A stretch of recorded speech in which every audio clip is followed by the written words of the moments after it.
Welcome back to TTC, cordless screwdrivers. And here I was thinking screwdrivers were already cordless, but no, the spinny ones, are they decent? And which ones are worth their injection molding? We chose 7 today, from DeWALT, Skil, Ryobi to Amazon's own brand Denali, Works, and more. A viewer by the name of Craftsman, not sure if that's how you say it, suggested the idea, and a lot of you agreed. I initially had my reservations because, well, screwdrivers, not much of a torque monster to tally, but even further good ideas from this guy. Shout out to Craftsman. He said we should test them like we test cordless ratchets, another tool not all about torque but about speed. And ratchets, while often advertising high free speed, some models sure slow down when they meet any thread imperfections, which we simulate with simple nylon lock nuts. So we made up a cordless screwdriver gauntlet just for these guys, with mainly smaller threads that they can handle, with both common hex nuts for free speed, because that's of course something these are used for as well, and nylon nuts to both tighten and remove, which isn't really all that hard of a task, but some models are definitely going to enjoy more than others. Starting in order of price, we have the $24 Denali. Amazon decided to offer their own branded power tools and hand tools as well, and you're left with simple packaging and often simple DIY-ish tools that we've tested before, and sometimes, well, frankly, they are like a parts bin of Skil's cheapest aging stuff and not all that impressive, at least so far. But sample size cures all suspicions, so today we have one more example to see what's what. It's a very straightforward design and looks somewhat close in size to a classic screwdriver. We're doing all inline screwdrivers today, no pistols, but on this, forward is Tighten and backwards is reverse.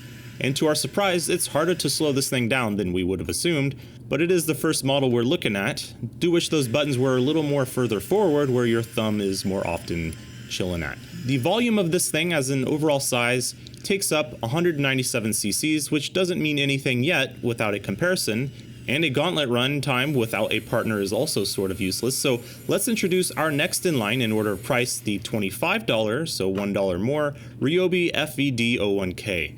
Ryobi is usually on the more affordable side of things, but was not expecting this to be just 25 bucks. I feel like if a tool brand sold just the 18650 battery inside this thing, they would probably charge 25 bucks. This is, I think, their latest screwdriver, as it's only about a year old since debut and measures in at 208 cc's of displacement or overall size, mainly due to being longer, which isn't always a bad thing. These things are all USB charging. It does feel a little bit easier to slow this one down in particular, but let's find out on the gauntlet. This is a series of 1/4 bolts with 3 just bog standard free spinning nuts to fasten here, then 3 nylon lock nuts to remove, 3 lock nuts to tighten, and finally 2 5/16, so larger thread bolts with nylon lock nuts, which represent a little bit of a harder task. New nuts are used for each tool. Out the gate, the 300 RPM Denali threads down the easy stuff quicker than the 250 RPM free speed Ryobi. It makes sense. And once we get to the nuts with some resistance, yet somehow the Denali accelerates even further ahead. The Ryobi does not like turning anything too much above 0 resistance, and this results towards the end here requiring more hand intervention on the Ryobi. This basically represents what you would be having to do once the stop and starts on the button switch aren't getting you anywhere, basically turning it by hand. The Denali is already done, not having much issues with the 5/16 nuts, though slowing down there a bit. And the Ryobi, yeah, well, half the time your cordless screwdriver is going to be acting a lot like a good old-fashioned screwdriver. As you can imagine, the Denali finishing at 63 seconds, the Ryobi's was longer, 172 in this case. And if you thought the Ryobi was maybe just getting low in battery across a test run, we actually do the largest 5/16 threads first, and we just show them at the end. The Ryobi, even when fully charged, living in the shadow of an Amazon brand. Alright, well, next up we have a model from Skil, the folks who likely made that Denali. They do make a more standard style screwdriver with a turn collar switch. That seems cool, but their newest hotness, for the same 30 bucks when not in a large kit, is their Twist 2.0 they just came out with, and I've been seeing all over the YouTubes. So we wanted to see how it actually stacks up. And this thing is pretty sweet, I gotta say. It has this little globe-shaped window. You can see the drive shaft do its thing, which can articulate to a bit of an angle as well. That's cool stuff. The position of the switch feels more natural than working with a switch near the base. It's just sort of where your thumb wants to be.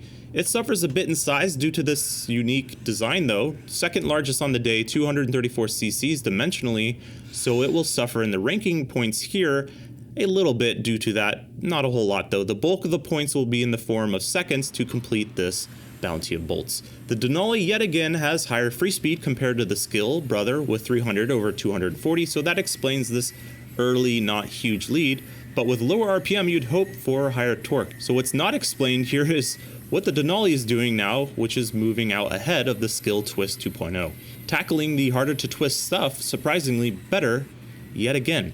Not that these tools are all about torque despite our channel name, but this type of power, we'll call it, results in the Denali's 63-second run being ahead of the Skil 2.0, but not by miles, and that finishes at 94 seconds. Okay, next up we have at $35 the Works. And I swear we didn't try to buy basically a bunch of Skil products, but this looks to be a mirror copy of the Denali, which frankly would be good news at this point because nothing has beaten it yet, funny enough. But yeah, from what we can tell, besides the lights on the Works, everything, switches, settings, displays, mostly the same here, which means one thing, gotta settle this on the screws.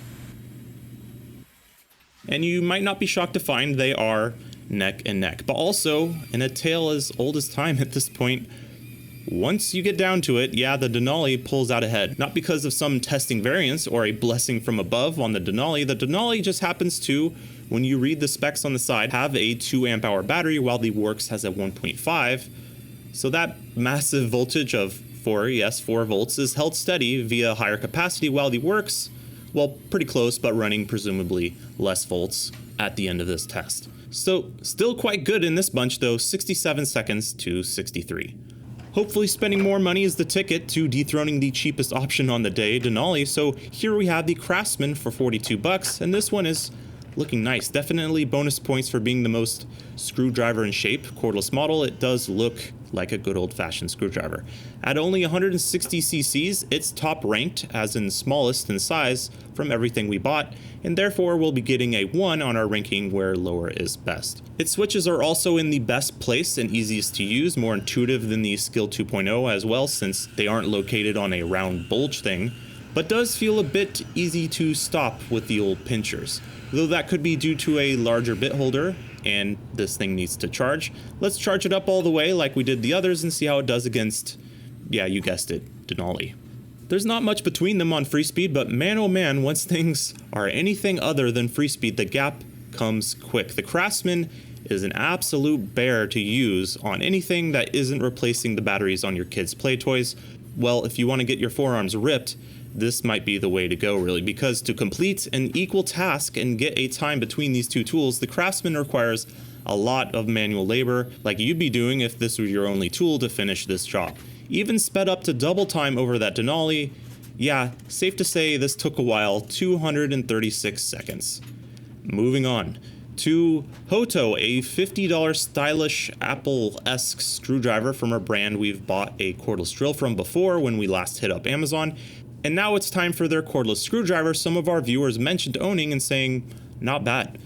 Their drill wasn't like world class, but also not terrible, I suppose. This one comes in a quite thick aluminum tube and gives off a stored in a broom closet in a New York high-rise by Central Park sort of vibe. And I mean, it is sort of cool, I'm not mad at it. After seeing so much Skil-inspired models so far, it's nice to see something new. And it doesn't feel easy to slow down. And at a size of 196 cc's, despite looking like a cylinder, it's basically the same size as many of the others we've already tested. That cylinder also being aluminum, the only example in the day not made out of plastic or nylon. And the Hoto, hope this is not being played in Mexico with that name, is not as fast as the Denali, but what is, am I right? The Hoto is quite good though. I feel its only setback here is some RPM. It does feel powerful enough to do anything on screen here, and it finishes at 93 seconds, 1 second ahead of the Skil 2.0, which looks like this, the two on screen. Both of them not bad. A couple options you might choose for different visual aesthetic reasons, and when we're talking about a $30, $40, $50 tool and not a $300 one, I can get behind that sort of decision making. Okay, last up, and we've been waiting for it. No, we didn't buy Milwaukee, their M4, because it's huge and over 10 years old at this point. Not that this model is world's newer, but it's the 8-volt DeWALT. This brings with it a lot of firsts in the category. $84, so it's in a different price bracket, really. Swappable battery, the only one on the day. A separate charger for that, which explains some of the costs, I suppose. 8 volts instead of 4 volts like the others. And she's a thick girl. 418 cc's worth of junk in the trunk, ranked worst there by far, and has no switches. That's right, this thing, and I had no idea buying it, you just turn it and it goes that direction. They call it their gyroscopic technology, and it sort of just works. Pull the trigger, and then once you turn it, it goes a little, and you turn it back and it stops. Then if you turn it quickly, it goes full speed. Sounds like it would be a mess. I thought it'd be a mess, but we found 95% of the time it works every time. But can anything realistically beat the Denali? Is that even possible? Well, the DeWALT is a relative rocket ship in this group. Hold up, let me turn this down to real-time speed for a moment. The DeWALT just sends it. This is faster going through these sizes of bolts than in the cordless ratchet we've tested so far. And it doesn't slow down much, if at all, on tougher stuff. If you have a lot of small fasteners with some resistance, rust, imperfections, and have the space for a screwdriver, this is your huckleberry. It finishes at 45 seconds and likely could have done the next size up 3/8 nylon lock nuts that the others probably wouldn't do. The squared off shape of this tool also helps you keep some of that torque in your hand in check. It's just basically a powerhouse, but at the price of a decent impact driver, it should be. Let's tally things. Ranked in order of price, these cost about the same, so these both get 1s, which is good, then 3, 4, 5, 6, and 7. The Craftsman is noticeably smaller than these, so it gets the 1. These are all by the numbers tied for third, really, so 2nd, 3rd, and 4th all get 3s. That leaves 5th, 6th, and 7th, but this one's twice the size of any of the others, so it's getting docked an extra point for 8th. That's just how we see it. And really, none of these are all that expensive with batteries, so it comes down to performance, which is measured in time. You guys already know their size and price. You can find that out on Amazon. What we can tell you is this, so it's worthy of a lot of those points that we're going to be scoring these with. All the seconds get turned into points. That's 67 for the mighty Denali, 178, 103, 74, 242, 101, and 60, putting the DeWALT into first, though not by much, with the cheapest screwdriver we found, Denali, in a close second place. If you have some serious wrist twisting to do but don't want to blow through smaller fasteners with an impact driver, the DeWALT is for you. The swappable battery is pretty cool, though it's basically used on almost nothing else, so it might as well be an internal battery, really. The Hoto gets our, let's say, screwdriver with the style selection. Not counting the duplicate works here, it basically came in third when we had it pegged for really dead last, if I'm honest. Solid showing, and especially since it often sells for less than we paid for it at times, it seems. Considering the likely cost of packaging you're looking at here, you're not getting hosed at all on this one. Then overall, yeah, how do you not give it to the Denali? It was literally the first one we tried, and it took 7 screwdrivers and something from DeWALT, more than 3 times its price, to beat it. Not sure how that happened. We sure know how to pick them. If you want to see more of these tested, let us know. Wasn't exactly planning on that, but you guys are the bosses. We make episodes at least every Friday. Click subscribe to make the algorithm go burr, and thanks for watching.